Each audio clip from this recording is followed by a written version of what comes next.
अगर आप गणेश जी की चार भुजाएं देखें तो पाएंगे कि उनमें बहुत सुंदर प्रतीक हैं। एक भुजा में कुल्हाड़ी है।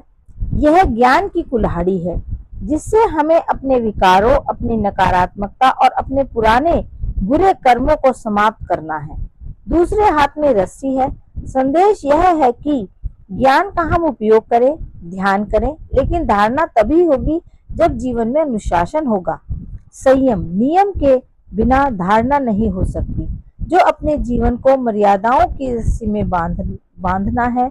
ऐसा नहीं कि कुछ भी खाया, कुछ भी पिया, कभी भी सोए, कभी भी उठे, कुछ भी बोला, कुछ भी किया, पैसे कमाने गए तो किसी भी तरह का काम कर दिया। ऐसी आत्मा मेधावी नहीं बन सकती। जीवन को मर्यादाओं की रस्सी में बांधें, जैसे सही सोच, सही बोल, सही कर्म, सही खान पान, धन कमाने का सही तरीका। फिर तीसरे हाथ को आशीर्वाद देता हुआ दिखाते हैं। आज अगर हम अपने जीवन में देखें तो सारा दिन हमें किसी से कुछ चाहिए ही होता है। प्यार चाहिए, सम्मान चाहिए, भरोसा चाहिए, मांगने की मुद्रा में हाथ रहता है हमारा। लेकिन गणेश जी का हाथ ऐसा नहीं है। उनका हाथ हमेशा देने की मुद्रा में है। मतलब चाहिए चाहिए कुछ नहीं, सबको देना है और उसमें भी सबको आशीर्वाद देना है।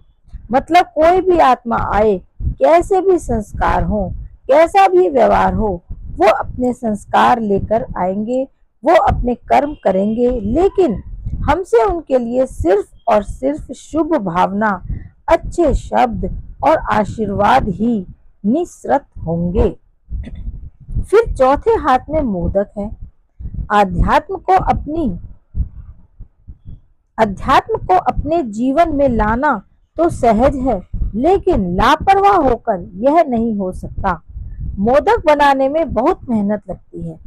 अध्यात्म को भी पूरी तरह से अपने जीवन में ले आने में निरंतर ध्यानपूर्ण मेहनत करनी होती है। लेकिन एक बार वो मेहनत कर ली तो फिर मोदक मीठा बहुत होता है। मतलब कि मेहनत का फल बहुत मीठा होता है। लेकिन जब इतना सब कुछ अपने अंदर धारण कर लिया तो फिर महिमा भी मिलेगी, सफलता भी मिलेगी। बहुत लोग आपको अच्छा अच्छा भी कहेंगे। उस समय ध्यान रखना है, ज्ञान का अहंकार न आ जाए, विशेषताओं का अहंकार न आ जाए। जो कार्य परमात्मा आपसे करवा रहा है उसका अहंकार न आ जाए।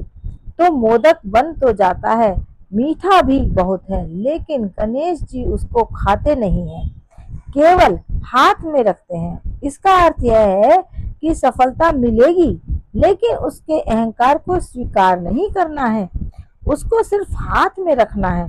तो किसी भी मूर्ति में गणेश जी को मोदक खाते हुए नहीं दिखाते हैं, वे सिर्फ उसे संभाल कर पकड़े हुए रहते हैं। सबसे बड़ा अहंकार होता है ज्ञान का अहंकार। वास्तव में वो इतना सूक्ष्म होता है कि पता भी नहीं चलता कि ये अहंकार है।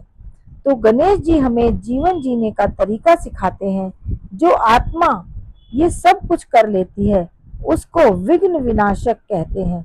विघ्न तो उसके जीवन में आता ही नहीं है, आने से पहले ही विघ्न खत्म हो जाता है और वो सिर्फ अपने ही नहीं दूसरों के भी दुख हर के उनको सुख देते हैं।